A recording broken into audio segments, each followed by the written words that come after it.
Get ready to get sticky. Sticky Situations is sponsored by Corona Crush. Corona Crush is creating Jewish couples always. Join the Facebook group. Just search Corona Crush and look out for virtual speed dating events happening every other week. They're 100% free and 100% Jewish. Hello, everybody, and welcome back to another episode of Sticky Situations. I'm your host, Rachel, which obviously you already know because I'm unforgettable. Everyone, right now, whatever platform you're listening on, if you are not already following or subscribed, hit that follow or subscribe button. Give us a 5-star rating and a glowing review. Nice reviews only, please. Go follow Sticky Situations Pod on Instagram. Follow Sticky Situations Pod on TikTok. Join our Loop group. You never know who you might meet there. If you would like to be a guest on my podcast, I am always looking for more guests. If you want the podcast to continue, then we need more guests. I've been saying that this podcast might end soon because I do get guests, but sometimes it's getting harder and harder. So, if you want this podcast to continue, or if you want your opportunity to be a guest before it ends, please reach out. There are applications in all of my Corona Crush posts, or you can send me a DM on Instagram at Sticky Situations Pod, or send me an email at stickysituationspod@gmail.com. Same goes for if you would like to date any of my single guests. I am always trying to set people up if I see fit. And I would love to try to help you out. I can't make any promises, but I can always try. So if you hear someone that sounds like they might be your vibe, send me a message. I'll do my best to try for you.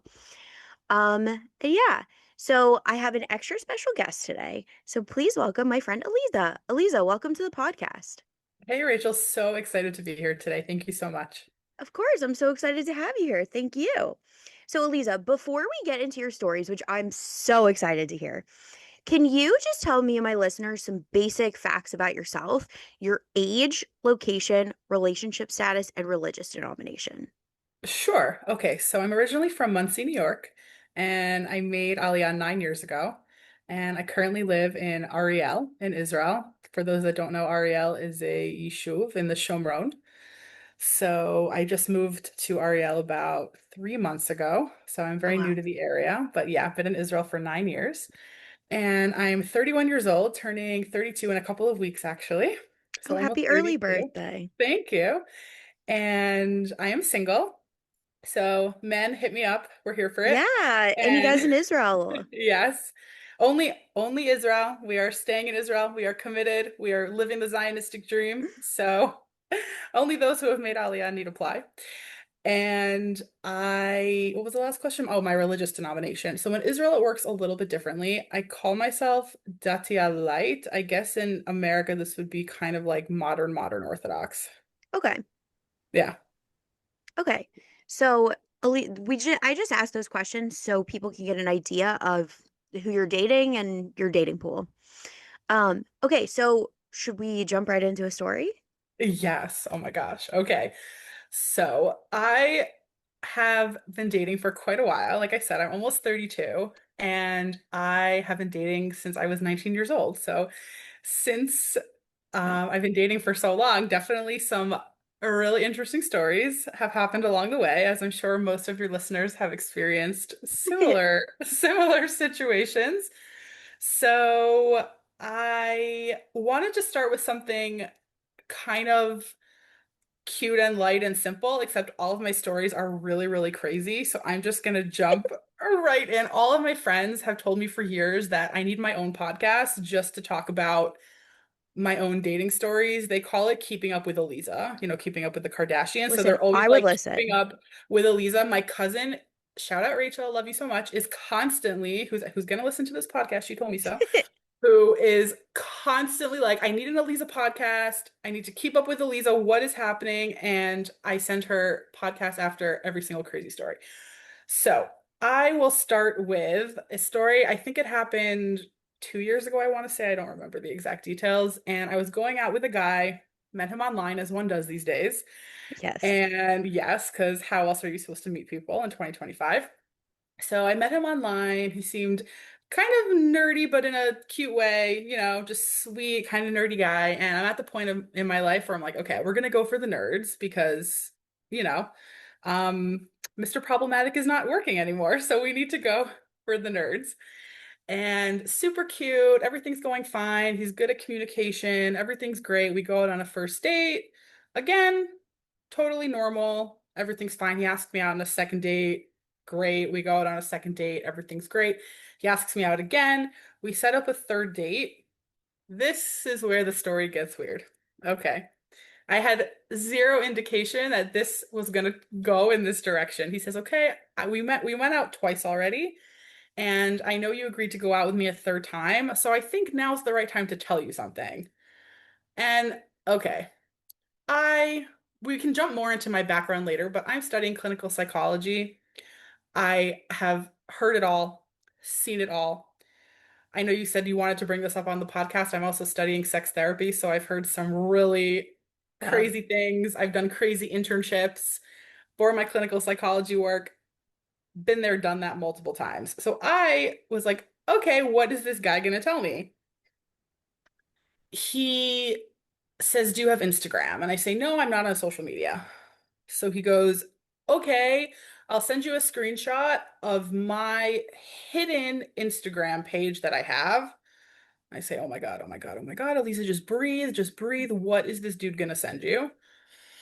He sends me an Instagram page, like screenshots from the Instagram page that he has, where it's him featured in every picture, covered head to toe in full body paint.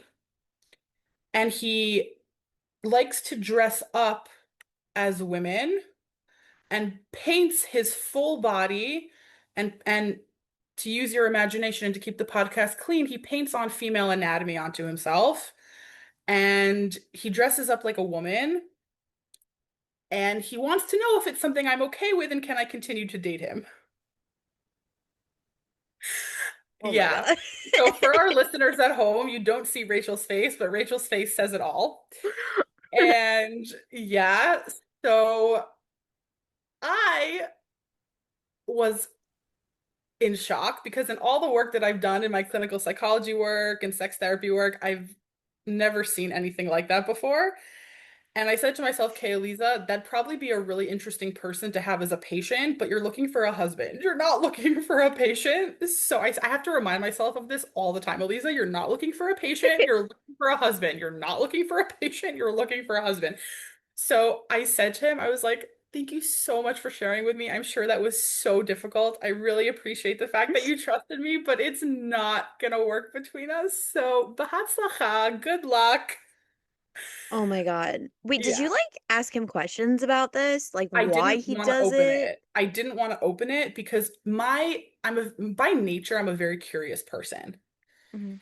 And I could have spent all day psychoanalyzing him and trying to figure out the root cause of it and why he does what he does.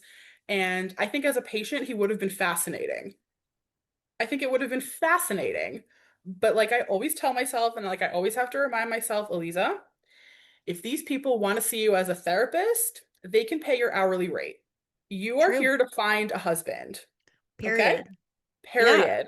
So I did not open up the conversation with him. I said, "Thank you so much for sharing with me. Good luck. Bye bye." Oh my God. Yeah. I'm really curious to look at his Instagram. People have asked me that multiple times. And honestly, okay, I'm a very final person. Once I decide I'm done with you, in the sense of even if we only talk for 5 minutes and we don't go out, or if we were dating for a year, I process things very quickly and then move on. So I delete your number from my phone and I delete our entire WhatsApp thread because I don't see a Wow. reason to have it. There's no Yeah. reason. And I feel like for so many people, so many of my friends tell me that it's a trigger for them and they read through the messages so much. And I'm just like, I don't need to do that. The relationship's over. I'm deleting everything. I don't need it. What's the point? So after I ended it with him, I deleted the message, like the whole thread, and people were like, "Wait, can you forward me the picture he sent you?" I'm like, "Guys, first of all, it's not nice, but also no, because I deleted the thread and now it's gone. Thank God. Baruch Hashem." Oh my gosh. That's Yeah. smart. It's smart to do that. I haven't done it in a long time, but I've definitely gone back and read messages and hurt my own feelings.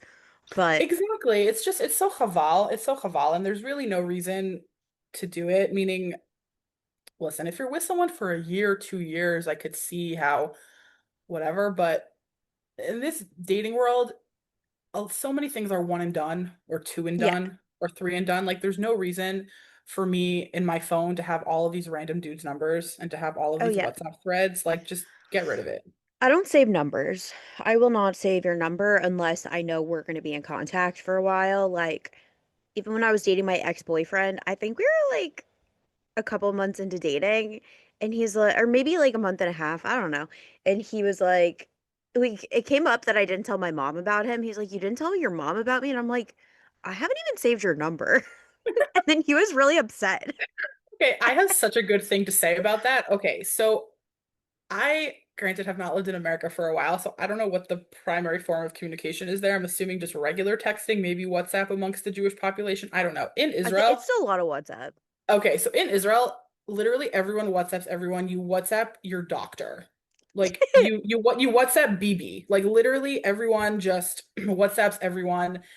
And I'm very protective of my privacy. Not that there's really what to protect. I'm just very protective of my privacy. I haven't been on social media. All my profiles are gone. I haven't been on social media in probably 5 or 6 years. The only thing I have is LinkedIn, for professional purposes. And I'm just very protective of my privacy. So on WhatsApp, I have it set up that if you're not saved in my contacts, you can't see my profile picture.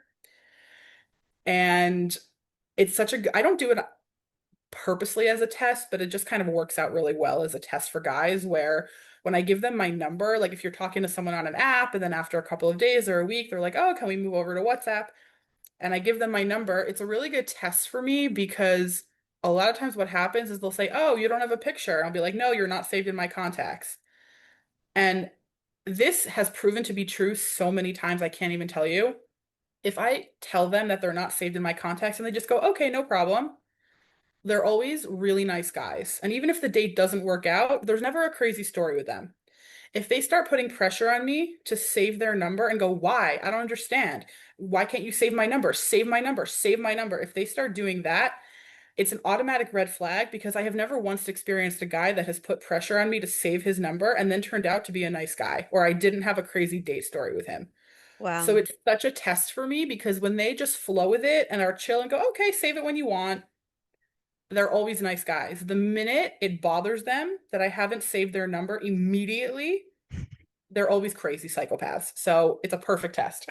Yeah, like I've had guys ask me, they're like, "Oh, what's your last name so I can add you to my contacts or whatever." I don't usually tell them that I don't save their number. Like when I told my ex, he wasn't mad. He was just kind of like I could tell it hurt his feelings a little bit, but we had also like been dating for a little while, but he's like, "Oh, okay, like whatever." Right. So But that in my book is green flag energy because he could have gotten yeah. upset at you. And I think that would have been I think that would have been normal for him to be like, wait, what? It's a month and a half. But the fact that he didn't, I mean, granted, I don't know what else he did. So I can't say that Yeah, he's a no, no, green no, flag, he's a but good that guy. He's a good particular guy. thing is green flag energy.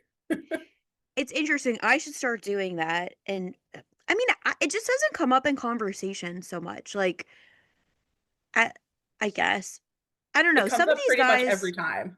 Some of these guys, like you said, it's different. Some of them I have an Android, so a lot of times I will, if it's on a dating app and I give someone my number, I'll let them know. I'm like, just an FYI, I have an Android. It's going to be green. If you're triggered by that, you can WhatsApp me. Okay, so I have an Android too, but in Israel, Androids are more popular than iPhones. iPhones are it's getting closer these days to, 50-50, but Androids are still the more popular phone here. So, but again, everyone uses WhatsApp. So it's Yeah. not, I prefer WhatsApp just because I do have an Android, so the messaging between an iPhone and Android is a little annoying. Also, like, I don't know, it's just all in one place. I like WhatsApp groups. Groups are what get weird, like in the iPhone to Android conversion. So I'm like, I prefer WhatsApp, but also if someone sends me a regular text, I'll still answer them. right. You're not Like, going to ignore them and be like, you have an iPhone. I don't talk to iPhone people. yeah, I'm not like that particular. Just like, please don't send me a Facebook message. Oh my gosh. That Okay. So that's my yeah, real preference. relatable. You actually reminded me of a quick little story because you said like when a guy asks you for your last name. Um, which, whatever. I mean, I feel like for a girl, we want to more know the last name of the guy because we do need to do a little bit of internet stalking for personal safety reasons. Yeah, But I once asked a guy what his last name was, not immediately, like it was, a few days into talking, and like we were talking about setting up a date, and he wouldn't tell me. And he's that's like, weird. I protect my privacy. And I'm like, yeah, I protect my privacy by just not being on social media, but I'll tell you my last name. Like, I don't, are you, like, I said, if I Google something, am I going to find something weird? And he Probably. was right, because I'm very direct and blunt. And anyone listening to this podcast that knows me is crying from laughter because they know that's literally so true. And he said, maybe. And he was like trying to play it off in a cute, flirty way, like, oh, yeah, maybe. Let's see what you find online. But I'm like, no, no, no, really, what's your last name? And he actually refused to tell me. He's like, I'll tell you after our first date. It's And I'm weird. like, yeah, that's not going to work. Good luck. Goodbye. Like, that is giving serial killer vibes. Like, I don't know what's happening. Yeah, that's weird. I I think I usually ask only if they ask. Oh, so you said about being blunt. So sometimes they'll be like, "Oh, what's your last name so I can add you to my phone?" And I'll tell them and I'll be like, "What's your last name so I can stalk you on the internet?" I love that so much, but it's true. It's true. You have to. I'm Yeah. sorry. In today's, like, I'm meeting strangers. Okay, I feel like in Israel, it's a little bit different. Meaning, not that Jews don't do things and not that there's not Jewish criminals, but in Israel, the percentage of crime against women is actually really low. The crime against women is usually domestic violence related. Hmm. So I'm not super worried about him being a serial killer. Yeah. More, I'm worried about him being married because I have another story if you want me to Oh jump my right God. into it, I can, or if Yes, you want me, let's okay. do it. Basically, um, I'm not going to say which organization, but I used to volunteer for an organization. And I also can't say what I did for the organization because then it will give away what the organization is. And I really don't want to put them in a bad light. So I volunteered for an organization helping people in some capacity. And I was talking to one of the people that, called the organization and said, I need help with XYZ. So they gave me this guy's number to call him and to help him out with something. And we were talking and chatting and we really were hitting it off. And, um, I brought it up to him and I said, oh, when did you move to Israel? How's your social life going? I know it can be hard sometimes because he kind of lived in an area in the country that is not known for a lot of English speakers. So, I'm a friendly person. I know what it's like to move here and make Aliyah and, not have a lot of friends, and it can be really tricky. So I said, how's it going? Like, let me know if you need help out of this capacity and, just Olim helping Olim, immigrants helping immigrants and whatever. So he then was like, "Oh, that'd be great. Do you wanna?"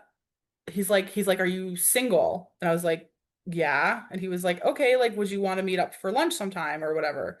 And I was like, "Okay, listen, like, God works in mysterious ways. Maybe I'll meet my husband through volunteering, whatever. You never know." And like, we were hitting it off, and I'm very just like, "Okay, sure, no problem. Like, let's see what happens." So I end up finding him online later. He's married, and him and his wife just had a baby 2 months ago. Oh my And I'm just like, God. it wasn't even like you were trying to hide it. Like it was literally on his profile. I'm just like, did you not think I was gonna see that? Did you like Did you confront him about it? no, because they're okay. They're I don't mind being confrontational when it serves a purpose. But in this case, I was just like, dude, no. This is not okay. This is not a person there's no reason to confront him because there's nothing that's gonna come out of it. It's just Yeah. not I would have gonna told his go wife. anywhere. So I tried to find his wife online and I was gonna say something to her, but I couldn't find her. So it just didn't, yeah. That's disgusting. Yeah. Like, oh my God. Like that Right. it's just like men. Like you think that as Jews we live to like we try to live to be at a high, especially like I don't know how religious he was, but like any type of orthodoxy, like we try to live our lives at a higher standard, and it's like be a good person. Like these are like the bare minimum like standards of living. Like Jewish law aside, like be a good person. Being a good person is not trying to cheat on your wife who just had a baby. I know. And it's also like, I don't even if you're a godless atheist, great. I'll still like you as a person. If you're a kind human being, that's fine. I have friends of all different religions, denominations, atheists. Like, it doesn't matter to me. I'm more about who you are as a person. But Hmm. I still think that's bare minimum for any human being, no matter their religion. And I mean, Yeah. especially Jews, right? Like, we obviously need Yeah. to hold ourselves to a higher standard. But I don't even understand. What's interesting for me is from it can be a little tricky for, I mean, I'm still working on my, excuse me, my clinical psychology degree. So I know this comes with more time and practice, and I've talked to mentors about this, and I know it takes all psychologists kind of time, but what can be tricky when you're single and studying psychology is from a psychological perspective, you kind of understand people and why they are the way they are and why they act the way they act and why they do what they do. So you can kind of rationalize it in the sense of you're like, oh, I understand people and I understand the psyche and I understand different things. But I'm like, again, Aliza, no, you're not looking for a patient. You're looking for a husband. And it's just unfortunate that the amount of men there are, single men in the dating scene, or not single in this case, because this guy was married, they would make great patients and great case studies, and I would love to research the heck out of them. But again, Aliza, I need to print it on a t-shirt. Looking for a husband, not a patient. That would be a good tagline also. It would be. I know you sent me you have a different tagline, but that would also Yes, be a good tagline. it's true. It's true. I don't know Maybe why I I'll make didn't that think the of title of that. the episode. Right. Yeah. Okay, that would be great. You Looking should do that. we're Yes. looking not looking for a patient, we're looking for I'm a looking for husband. a husband. Honestly, not to the same degree, but sometimes I'll talk to guys and I have the podcast in all of my like dating app profiles. Also I'm not hiding the podcast. Whenever I talk to a guy, no matter how I meet them, like they know about the podcast. So sometimes they'll like talk to me about it and say like, "Oh, I have funny stories also." And I have to remind myself like, "Oh, you're looking for a husband, not a podcast guest." But sometimes if I'm like not feeling it, it's like, oh, at least I could get a podcast guest out of this. A But 100%. Yes. I mean, I feel like that works in that context. yeah, I feel like yours it Um, would be a conflict of interest a little it's a bit. conflict of interest and it's an ethics issue as well. Yeah. Yeah. Oh my gosh. Yeah. Okay, so I have more stories if you want me to Yeah. continue. I Yes, let's prepared like a oh my whole gosh. I love lovely it. selection, a whole smorgasbord here. Um, okay, so this one kind of leads into something else that I wanted to talk about, the Okay. general idea of ghosting in today's day and age, because The it worst. is something that disgusts me, and I'm horrified by our generation and the next generation and all the generations that just do this. I don't understand. So I matched with a guy, we were talking, he asked me for my number, we moved over to WhatsApp, everything. And it's interesting how a person can kind of appear as X and then turn out to be Y. He seemed like he was a great communicator, messaging, like initiating conversation every day, checking in with me, how's it going? We set up a date for the following week. Normally, I don't like to wait so long because I'm a person who A, doesn't really like to waste time, but also I think you can't really get to know someone from texting. Like you need to meet them in person. So I normally wouldn't like waiting a week after matching with a guy, except I randomly got corona a couple of months ago. So Oh, well, God. but like a really bad case of corona. So my third time, unfortunately, getting it.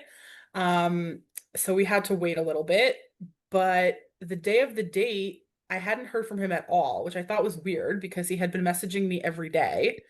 Yeah. And then the day of the date, we had set up a time and a general location, but not a specific place. So 2 hours before the date, I still hadn't heard from him. So I reached out to basically be like, "Are you dead? Did something happen? Did you die?" And I called him and nothing, and I was like, "Okay, got ghosted. I don't even know what's happening, whatever." Normally, I don't let the ghosting bother me because it happens, unfortunately, so often that it's just something you kind of Like if they don't ghost you, you think it's weird. When they do ghost you, you think it's normal. It's crazy. So he finally calls me back like half an hour before what was supposed to be our date. And you know when you can tell when someone's just clearly lying to you? Like sometimes it's that Yeah. you can tell they haven't put anything. Like he literally went to ChatGPT and was like, give me an excuse to blow off a date. And it was like, my whole family was in an accident and I can't meet you and no no Oh no. my God. And I was like, oh, okay, I'm so sorry. No, no, no, like totally faking the sympathy because it was so clear it was fake on his end. And I was like, oh, like, do you want to talk tomorrow or in a couple of days and I can check in, whatever. He was like, well, I don't know how long this emergency is going to take. So, if you want to message me, you can, but I don't know. Da, da, da. And I was basically like, okay, honey, good luck.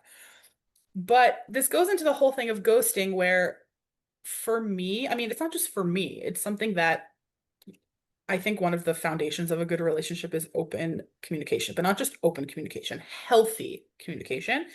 Because a lot of times people use the term open communication to be rude or mean to their partners and then say, oh, but I was just trying to communicate openly. No, there's a difference between open communication and open and healthy communication. And for me, it's a huge part of any relationship that I want to be in, whether it's friendship or a romantic relationship. And today, people just don't know how to communicate openly. And I read a study somewhere that said women prefer the closure and prefer to be told rather than be ghosted, but men prefer to be ghosted.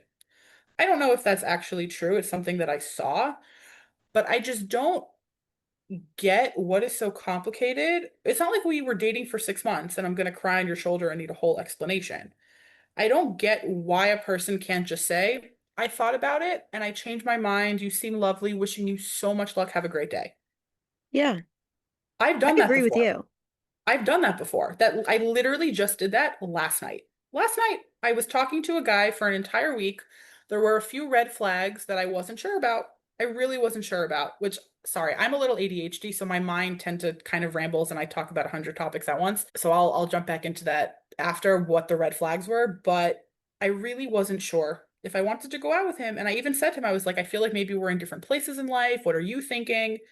And he said, I still want to meet you, but it's up to you. And I said, okay, let's set the date for Saturday night. So we set the date for Motzei Shabbat, which was last night. And you know what? I thought about it the whole Shabbat and I messaged him after and I said, hi, Shavua Tov. I thought about it all Shabbat. And I really think the differences between us are quite large and we're not in the same place in life. But you seem like a great guy because he really did. I wish you all the best and so much luck. Have a great week. And we had like how much emotional investment could there have been on his part? Yeah, maybe he thought I was cute, maybe he was excited to have a date, but how much emotional investment could there have really been? What would have been appropriate to say? I understand, thank you so much. You seem great too. Have a good week, good luck. Or just, okay, thanks for letting me know. Something. Yeah. Nothing. Didn't hear anything. I find But a lot of guys will not answer those messages. yes, and I think that people just need to practice communicating better. It takes you 2 seconds to say, okay, thanks for letting me know. Good luck to you too. He's But it's probably not even, it's butthurt. not even, it's not even that. Again, I try not to give people false hope. I think it's wrong. Hmm. But there have been times where, you think about something over Shabbat or you think about something overnight or you talk about it with a mentor or your therapist and you're like, you know what? This person doesn't really seem a team for me or, you know, um, to those American listeners who may not know matim is like shayach or appropriate or whatever language you want to talk about it in. But um, so it has happened to me before. Again, it's not multiple times. I don't do it every second. I think it's rude to string people along, but it has happened more than once where I've had to say, you know what, I thought about it and changed my mind, and I don't think it's a good fit. But you know, I don't see a reason why.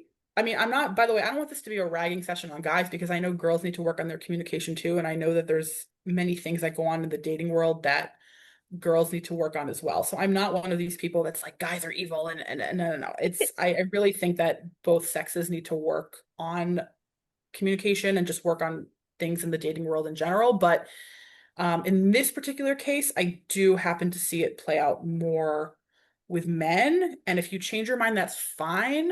That's completely fine. It's healthy, natural, and normal. Don't ghost. It's so rude and so inconsiderate. Just don't do it. Yeah. No, I agree. And like, listen, I'm guilty a little bit. Like, if we're just talking on an app and I'm not feeling the conversation, or sometimes this has happened a couple times. A guy on an app, like, we'll have like a couple back and forth. And then he's like, when are you free? And then I just get overwhelmed because I was like, I don't know you enough to want to meet you. And it's just like, but we're still on the app. I think if you're at the point where you exchanged phone numbers, maybe it would be a nice thing to just be like, hey, like, I'm not feeling this. Best of luck. On an app, yeah, it's kind of rude, but like, and I do feel a little bad, but I don't know. It's still on the Yeah, app. app etiquette is definitely a little bit different, but I don't think I've ever closed a match on a guy before we got to the number exchanging part without something crazy happening. Meaning I typically, again, will give you closure even on an app unless you are like someone who needs to be in treatment with me and not as a date, like someone who needs me as a psychologist. You know what I mean? Yeah. Um, but oh, I did want to bring up before I was saying about there were a couple of not necessarily, I don't want to call them red flags with this guy, but another topic I did want to open is um I find it interesting that again, I know this does happen with women as well, but because I am a woman dating men, I can really only comment from that perspective. Um, that there are so many men or boys, I sometimes want to call them, that say they're ready for a serious relationship and want to get married, except they're living at home with mommy who cooks for them and does their laundry and they don't work and they're just kind of bumming around town at the age of I don't even know what. Like, I don't care what age you are, even if you're 19, if you say you're ready for marriage, then show me that. Yeah. Don't let your mommy do everything for you and don't be unemployed, but then tell me like how are you supposed to support a family? How are you supposed to I don't know. I that's something that so that was the situation with this guy. Like he and in Israel the ages are in Israel it works a little bit differently because most guys go to the army and they're in the army for like a minimum of I don't know, it's like almost 3 years, but a lot of them specialize and stuff and go to specialized units, so you have to be in the army for longer, and then a lot of them even sign up for extra time after that. And then in Israel, the big thing to do after you finish your army service is travel for half a year or a year. And only then do you start going to university, but you have to work to save up money for university. So everything is kind of delayed age-wise in Israel. So in America, most people are done their masters by what, 24, 25, maybe 26. In Israel, you're only starting your undergrad at that age. So everything is kind of a little bit more than a little bit delayed here. So it's not abnormal for me as a 31-year-old to meet a guy that's 30 and is kind of only working part-time and finishing up a master's and, stuff like that. But with this guy that I changed my mind about last night, he was a few years younger than me, which is fine. I date guys a few years younger, a few guys a few years older. But he was living at home. He had no direction in life, didn't have a job, didn't totally lost, which is fine. He was a few years younger. He had just recently finished the army and whatever. But I'm like, why are you on the app saying that you want a serious relationship and telling me that you are wanting a serious relationship if you're not in a place to have a serious relationship? Like, I think people should only enter serious relationships after they've done work on themselves and after they're in maybe that's like a novel concept, but I mean, I know there's a lot of external pressure, meaning I started dating at 19 and I so wasn't, because back in the day I used to be what Americans would call yeshivish, I guess. So I was like shidduch dating black hat learning boys, coming to the door and like sitting with my parents at the dining room table in front of food that, no one touches, but you have to put out on the table anyway. And I was so not ready to date. I was so not ready to be in that world and needed to do a lot of work on myself. But it's not even just guys. I think people really, the life is not simple and the world has not been simple for many, many years. And as someone obviously who's studying clinical psychology, I'm a huge proponent of therapy. And I don't necessarily think everyone needs to have treatment, but sometimes people just need an objective person to speak to to guide them, to help them make good life decisions, whether that be a mentor or a psychologist or someone. But I really find that there are so many guys and girls that are saying they're ready for a serious relationship, but don't even know themselves. If you don't know yourself, how can you be in a relationship with someone else? That doesn't make sense to me. Yeah. No, I completely agree. And I've said this multiple times on the podcast that, like, in my life, I feel like the longer, like, if you would have asked me at any stage of my dating career, like, are you ready for marriage? I would have said yes. But I don't know. I feel like every, while I'm single, I'm constantly working on myself, whether it's mentally, physically, everything. Like, I'm trying to make myself a better person and like the best me I can be. I don't always see that. And again, this isn't a bash guys episode. We love having guys on the podcast. So please come on the podcast and share what you think girls need to change. But I don't always see that in guys. And like you said, like I date younger guys, I date older guys, and honestly, I just turned 32. I have a preference of dating younger guys at this point because I find like the guys who are older, like in their 30s, they have so much baggage. They carry so, like, if they did a fraction of the work that I know all of my female friends do on themselves, like, then they would be in such a better place to date, but they just like walk around like jaded with baggage and like a worse version of themselves than maybe they were like in their late 20s or early Yes. 30s. Okay, I'm gonna say something that you can feel free to cut out if you feel it's not podcast appropriate. So I'll just give you that heading, Okay. that header. And again, this is super not PC, but I'm not a PC person. I call it like it is. I say this, and I've had multiple people agree with me, men and women, by the way, not just women, that a woman can stay. And again, this is not 100% the case across the board, so no one jump down my throat. There's always exceptions. But I do feel that the longer a woman stays single, she will continue to work on herself and accomplish a lot of great things professionally, personally, physically, mentally, emotionally. And you could meet someone that through no choice of her own, meaning just circumstances. She's in her 40s, she's in her 50s, and she's still single and just hasn't met the right one. And she is still so socially normal. She is still Mhm. so socially normal. The longer a man stays without being in a serious relationship, they okay, I'm going to try to say this as PC as possible. They really, the more autistic they become, and I know that's not even PC to say, but I was going to say it way less PC. So feel free to like cut this whole thing out if you want. But they really just become less socially aware, and they become more set in their ways and more challenging to deal with. And they really don't take the time when they're single to work on themselves. And I have met, it's like it's the classic thing where you go to a dating event and you walk away with 50 new female best friends because all the women there are amazing. And all the men, there's just no one to date from any of these events. Yeah. And I really find that the longer a woman stays single, she really takes that time to self-reflect and work on herself and will be socially normal. And guys just don't do the same. They don't do the work and go, maybe there's a reason I'm single at 40. Yeah. And they also, I feel like as women, I'm constantly, yes, I'm working on myself, but I'm constantly trying to adjust my expectations and what I'm looking for and my priorities. I feel like the guys that I speak to, because I have guy friends and I talk to people on the podcast, and I don't know, I'm the type of person, I will talk to people. I'm always in recruiting mode for the podcast, number one, but I do try to talk to people. And what I find is these guys, it's like a chart. Like, women become like better versions of themselves, adjusting with their priorities, and men, they become more socially off and Yes. still have like unrealistic expectations of unimportant qualities in a woman. Yes, very much so. And I also find that single women lead very full lives, while single men don't necessarily lead as full lives Yeah. as single women do. Like, I mean, again, I'm just using myself as an example because it's me talking, but I know plenty of single women who lead similarly full lives. I work full time in a very demanding field, totally not related to my degree, but it just happens to pay well and supports me while I'm in school. But I work full time in a very demanding field.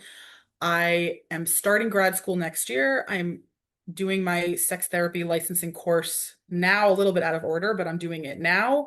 I take private Hebrew lessons, I give private English lessons, I have friends, I travel to 2 or 3 new countries every year. I made it a priority for myself. I have Uh, friends, I have activities, I have hobbies, and yeah, my calendar's really full because I'm not sitting around being socially off and I'm not sitting around crying about the fact that I'm single at 32. Yeah, you have hard days. It's normal. It's fine. Trust me. Any of my friends who are listening to this know that I've sent them many voice notes crying about the fact that I'm single. It's not fun, but I'm not doing it every day. I'm not sitting in the corner rocking back and forth. I'm living a very full life, trying to be fulfilled and work on myself and try to be happy with what I have and look at the glass, not just half full, as very full, as yeah, mostly full. There's a drop missing, tiny little drop. That's it. I have a yeah, very and full life, and I feel like single guys don't do the same thing that single girls do. yeah. No, I agree, and I have guys who I've talked to, who I've gone out with, and who my friends have gone out with, and I'm the same way. Like, I fill my calendar. I'm busy. I have a demanding job. I try to get 8 hours of sleep. I try to work out in the morning. I try to take care of my body. I try to socialize with my friends. I have the podcast. I try to travel. I try to go to concerts. I try to do things that make me happy.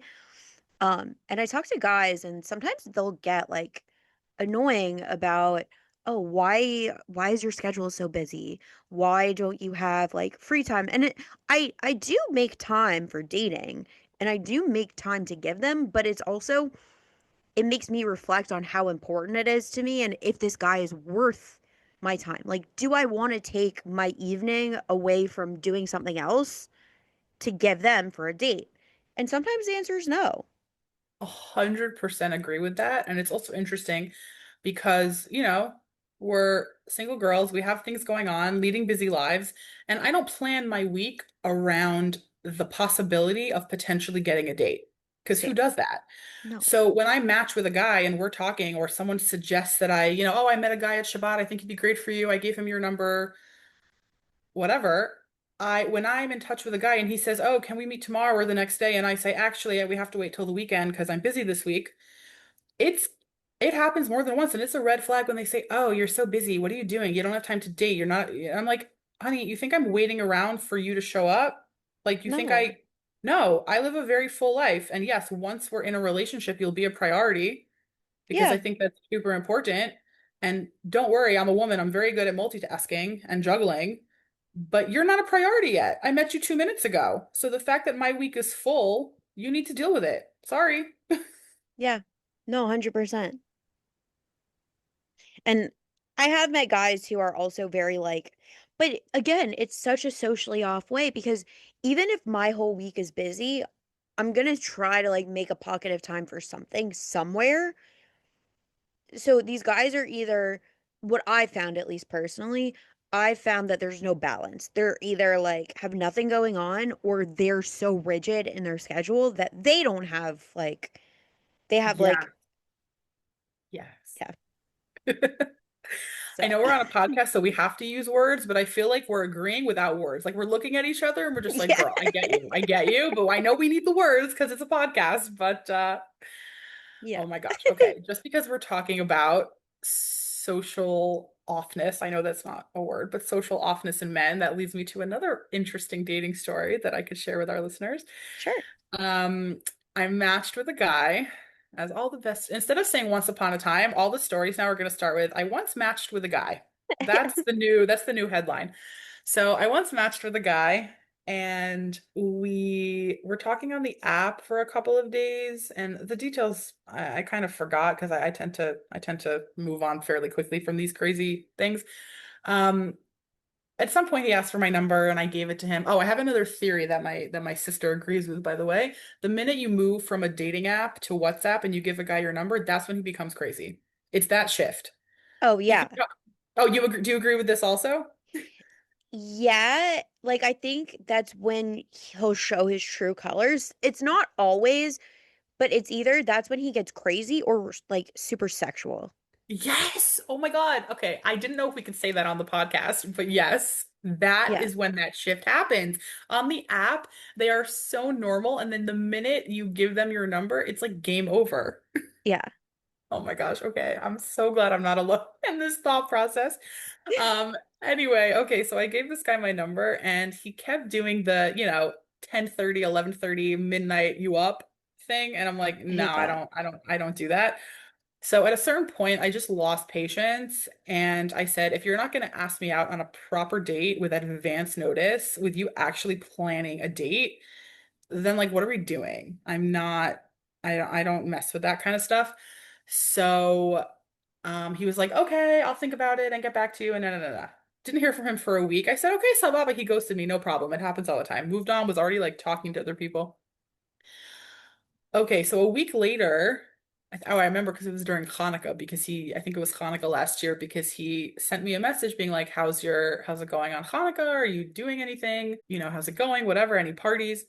And I was just like, okay, I don't know. I know I told you that I typically don't confront people if I don't see any good coming out of it, but he must have caught me in a bad mood, which, it happens. Yeah, it And happens. I kind of was just like, you vanished for a week. Like I told you either to like ask me out or move on. I don't know what we're doing here. What's happening?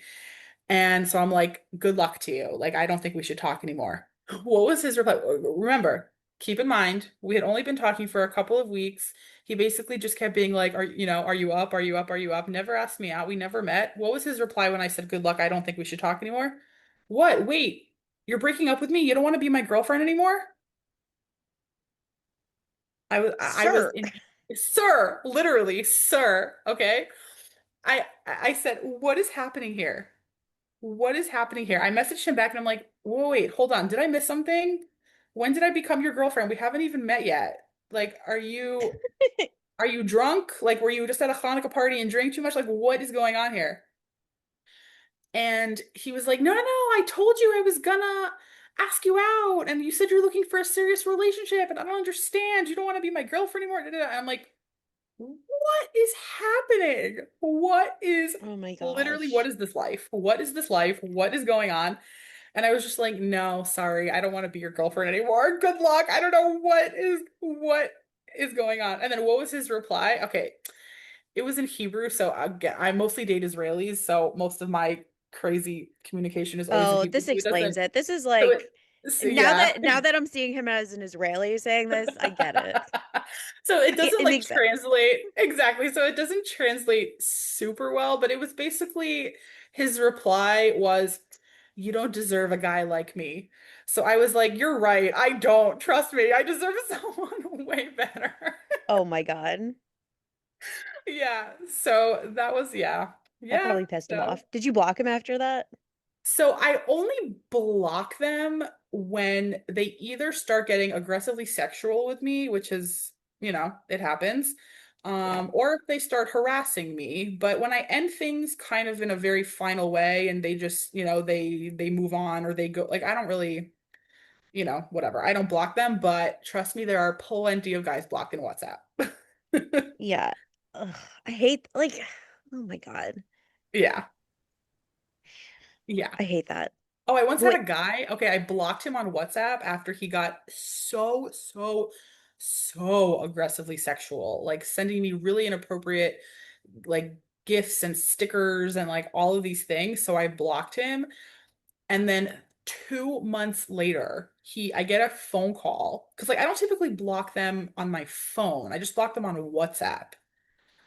But so yeah. they can still like call me. So I got a phone call from a random number that I didn't know, and I answer it, which was my first mistake. And Yeah. I mean, I've made many mistakes in my life, but the first in this sequence of events. And I said, again, all in Hebrew, but I'm just like, who is this? Hi, how can I help you?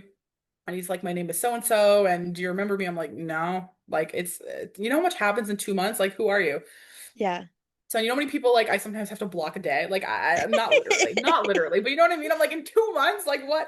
So he's like, yeah, like we went on a date to the da da da, and I'm like, okay, how can I help you? Like he's like, I want to know why you blocked me. I'm like 2 months later, you have the chutzpah to call me and say, why did you block me? And I'm just like, I'm not getting into this conversation with you. So I hung up on him. I blocked him on my phone. And then I don't know about on iPhones, but on Android, after you block someone, you can still see how many times they call you. It just won't ring. Like in your call log, Oh, it'll show he called interesting. me 4 times.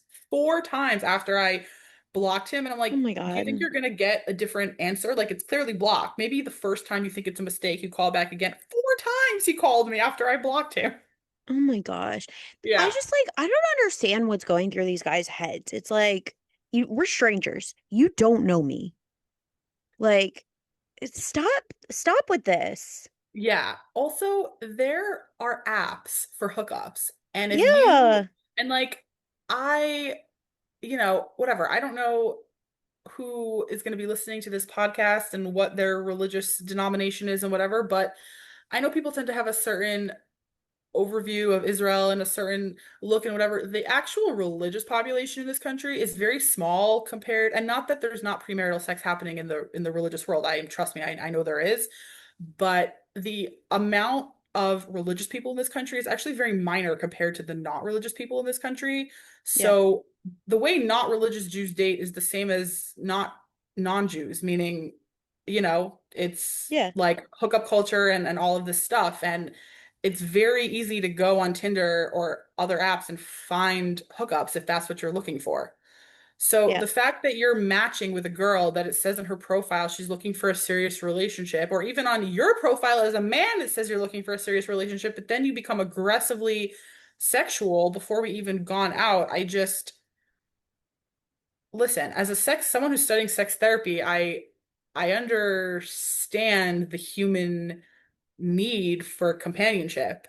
Trust me, I get it, but there's appropriate ways to seek that out.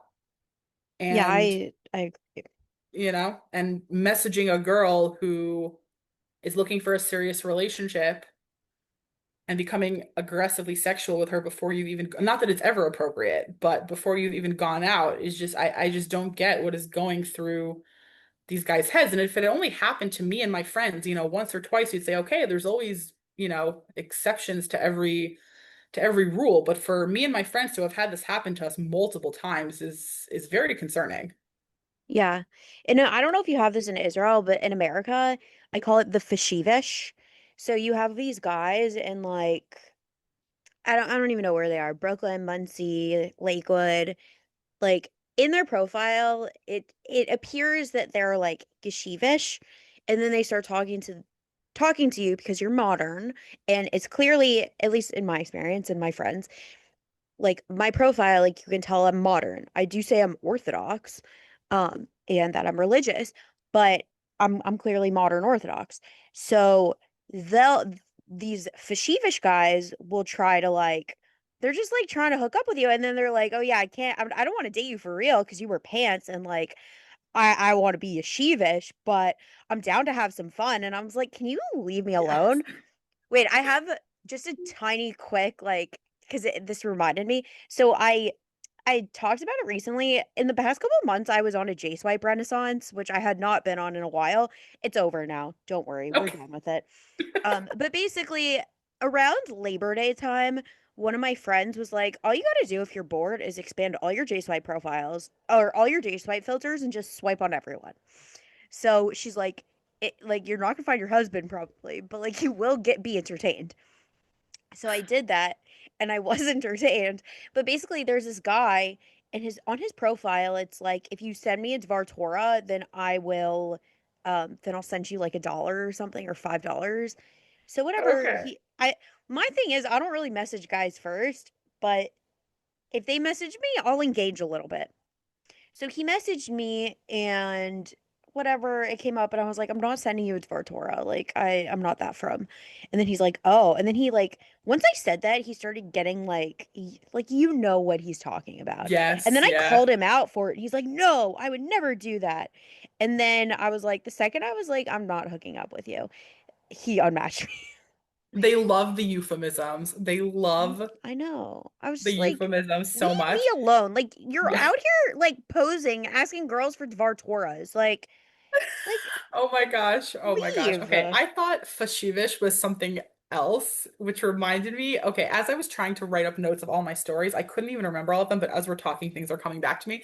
So what I thought you were gonna say with fashivish is I had a guy match with me on an app, And I'm trying to remember how it went. He said to me something to the effect of he was trying to do it with euphemisms. Um, but something to the effect of, okay, well, because we're both in our 30s, um, it just like we can just okay, whatever. I don't know if this is like PC for the podcast or not, whatever. But he basically, was just trying to essentially say because it doesn't matter that we're both religious, we're at the age where it doesn't really matter and we can kind of just jump into bed with each other and we can just hook up and what are we saving ourselves for? Like we're just at the age where it doesn't matter and we shouldn't like I'm like, okay. Like, I don't know you, sir.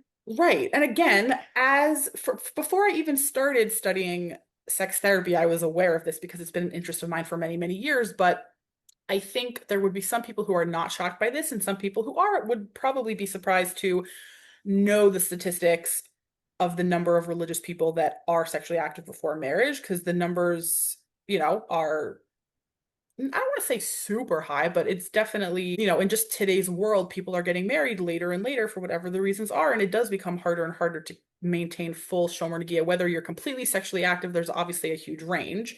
yeah, But, there are quite a few religious people, whether in or out of relationships, that are some level of sexually active before marriage today. But don't tell me that, oh, I know we're religious, but we're at the age where it shouldn't matter. So we can just, on our first date, jump into bed. Okay, regardless of if I'm frum or not, I have standards, buddy. Thank you so much. Like, you don't yeah. know anything about me or my life.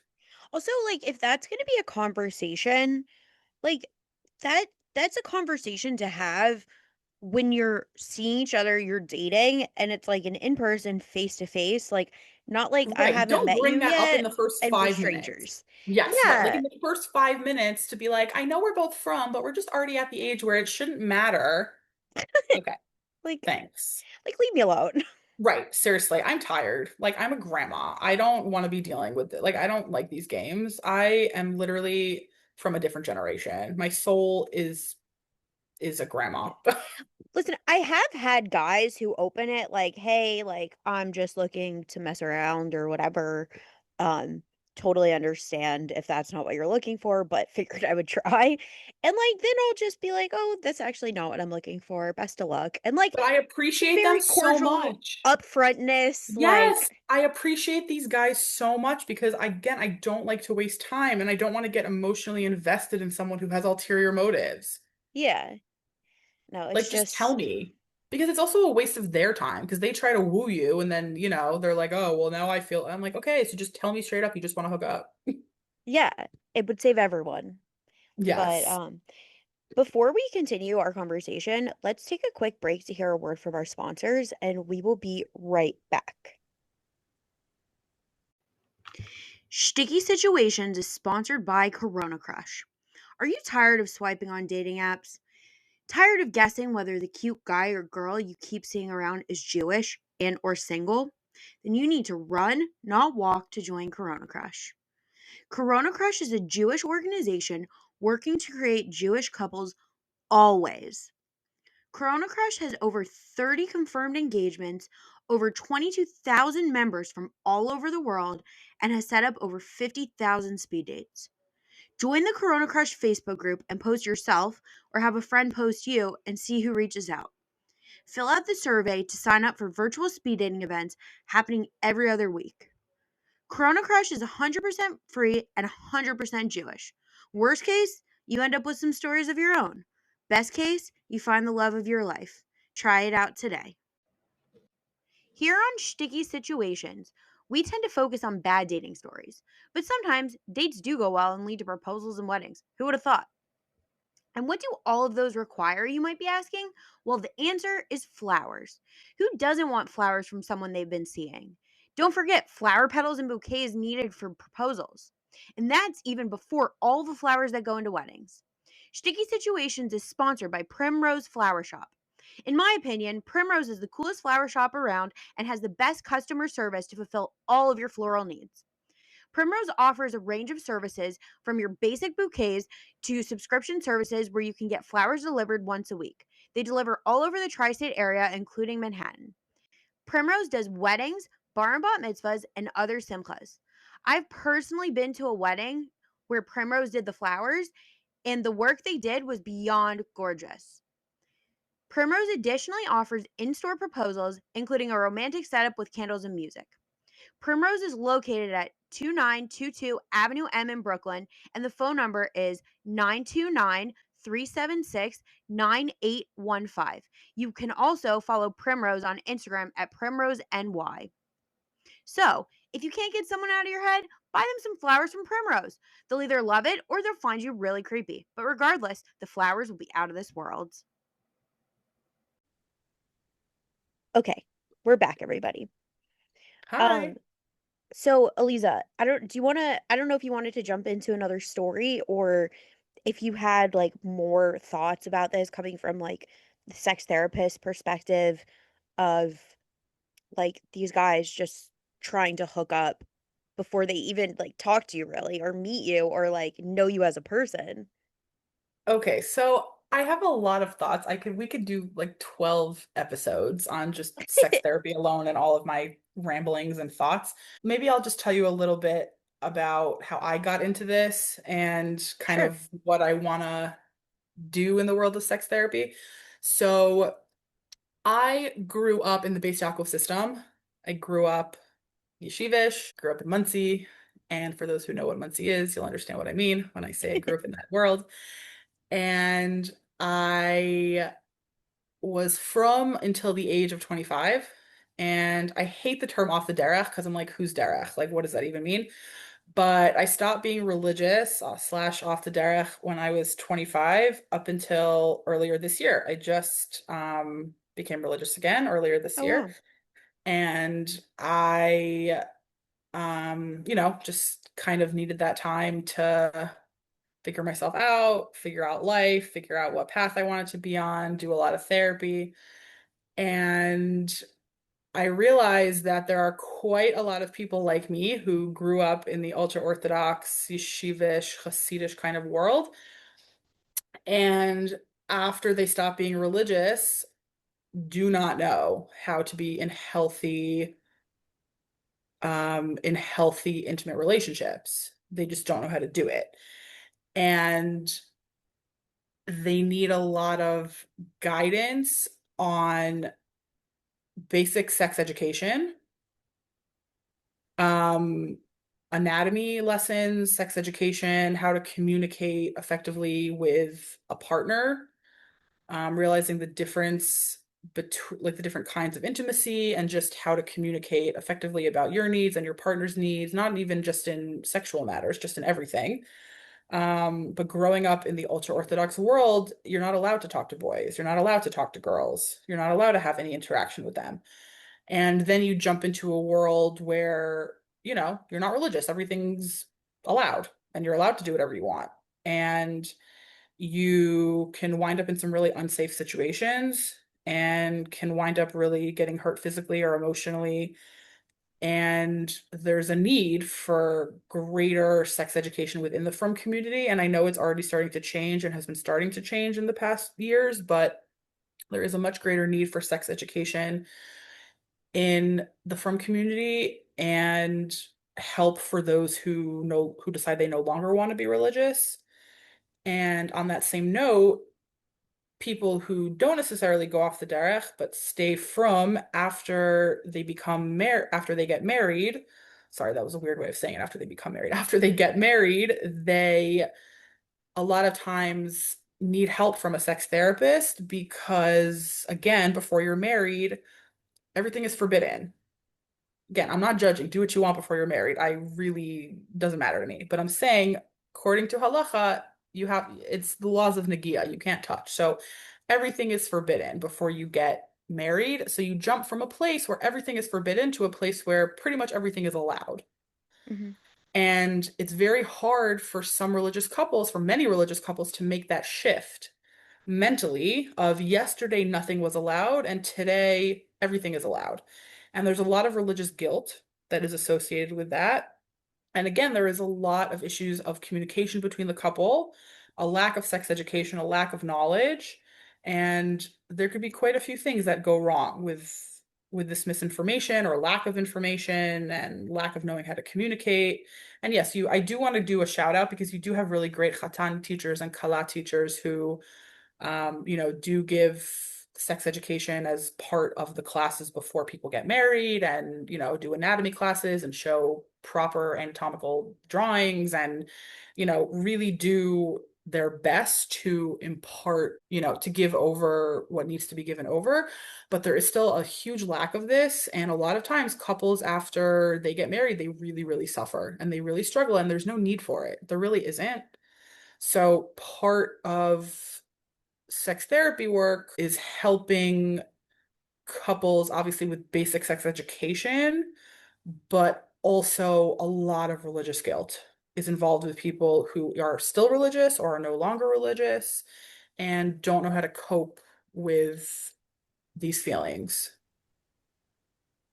So that's something that I'm aiming to change once I finish my master's degree as well. It's very interesting. And it's Yeah. very, and I agree, it's a very it's a pro I mean, I didn't grow up yeshivish. I grew up modern Orthodox. I still think my modern Orthodox Jewish day school, we didn't have like totally proper sex ed. Um, and I think a lot of my friends are in the same boat, having gone to like modern Orthodox schools. So yeah, it's an important thing, and I know it's like really taboo in our communities, but I think it shouldn't be. And that's why we're talking about it here. Like, yes, we're talking about it in a PC way, but I think it is very important. Yes, I agree with you 100%. And like I said, I could really talk about this for sessions and sessions and sessions, but if anyone wants resources, let me know. I will send you to people who are currently licensed sex therapists because I'm still not licensed yet. I'm in the process, but I can't help any of our listeners out at the moment, but I can guide you towards resources, towards people in the States and in Israel for anyone listening. Um, we can get you the help you need because there are plenty of people out there who, like I said, have studied this extensively, have written a lot of papers on this, have treated a lot of patients, and are really, really experienced and can really help you out. You don't need to feel like you are alone. It is so normal, and there is definitely help available. So let us know. Yeah. And if anybody has any of that, feel free to reach out. I can put you in touch with Aliza. Yes, please. Okay, so I know you don't have any more stories. Is there anything else you want to discuss or anything before we get to the wrap up segment? Nope. Okay. So I know we've been talking this whole time and probably giving advice here and there, but do you have one piece of dating advice for me and my listeners? I It sounds so basic. It really is. But just be kind to each other. Be kind to yourself, first of all, because that's really important. But be kind to one another. Treat people how you want to be treated. Treat people better than how you want to be treated. Treat everyone you don't know. This world is a horrible place today. Honestly, it really is.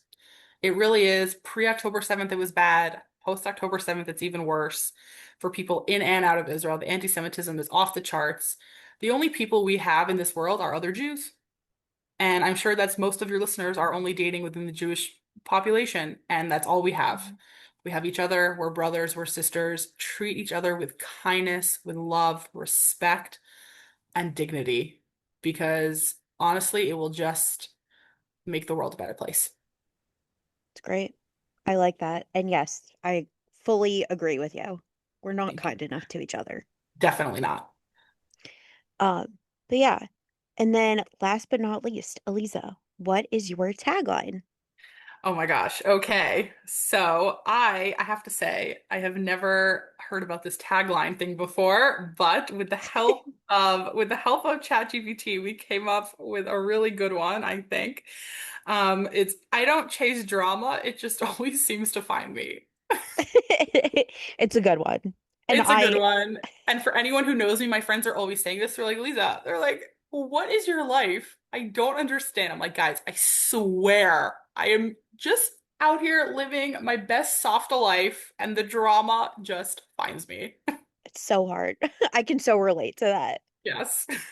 But hopefully, God willing, the drama will end at some point and You'll find someone normal. No more Yes, stories. Bezrat Hashem, you, me, all of your listeners, everyone looking for their bashert will find them Bezrat Hashem this coming year. Amen. Amen. Maybe I should incorporate that into my episodes. I should do dating advice tagline and have you give everyone a bracha. Yes, I feel girl, like that would be good. we need more We all brachot, need, honestly. We do. There's no such yeah, thing as too many brachot. So, no, agreed. So that's I've talked about this on a couple episodes, but this Jewish year, which well, you guys will be listening later because this will come out at a delay, but we're recording in November. So at the beginning of this Jewish year, I was like, okay, the only thing in my life I have left to change is my mindset. I'm constantly working on myself and I put myself out there doing my hishtadlut. And the only thing I have left to change is my mindset. So I'm just going to stay positive and keep chasing brachot, keep doing all the segulas as weird as they sound. I'm hopefully going to the OHEL this week. Um, I went. I told my friends, I'm like, we're going to the OHEL more this year. We need all the help we can get. Um, okay, I'm gonna send you and my Tehillim name after this, and you're gonna daven sure, for me at the Ohel. Yes, girl, I sure. need it. I'll take all the help I can get. I always say I'm that. very happy to. Like, I have a list of names of my friends. I do, like, I'm going to share a Shirim group because that's a thing. My friend and I say a Yiratzon for each other. I do the Nishmat. We'll see how long this all lasts and when I get burnt out. But Yeah, um, because it this can week, totally be a burnout, by the way, it 100%. is. And I have gotten Yeah. burnt out before. But, like, I try to do what I can. And, like, listen, I'm not the most spiritual. I don't always pray. I'm not, like, I've gone back and forth. Like, last year, I spent a good portion of the year being really mad at God. And, like, it's a whole journey and anyone single Yes. married, I'm sure everyone goes through it, everyone goes through struggles, but I'm really trying this year to like do the things to keep me positive. Like um for one of my Shabbat meals this week, the host asked me to bring challah, so I was like, okay, I'll make challah. And then I'm like, if I'm making challah, let me make the 5 pounds. I'll say the bracha, I'll say my friends Yes, I love names, that. like, yeah. So we really try. So I think that's a nice idea. I'm going to start incorporating that into my recordings to give everyone a bracha. Great. Okay. Well, happy to help. I love it. Aliza, this was so fun. And yes, please send me your name. I am happy to daven for you at the OHEL. My Yes, I really listeners, enjoyed doing this. my listeners, if you want me to daven for you at the OHEL, it won't be this week because you won't be hearing it when I'm gonna go. But I'm trying to go more this year. To God will I meet my husband. I need all the help I can get. So the Rebbe, hopefully he'll put in a good word for me with God. But yeah. Anyway, Aliza, thank you again. This was so much fun. Your Yes. stories definitely lived up to the hype. Yes, I'm glad. Listen, we all have Yeah. stories, and half the fun of dating is just sharing the craziness after with your friends. So, Yeah. No, 100% agreed. Um, but yeah, and Sticky Situation Nation, you'll catch me next time. Bye, everyone. bye.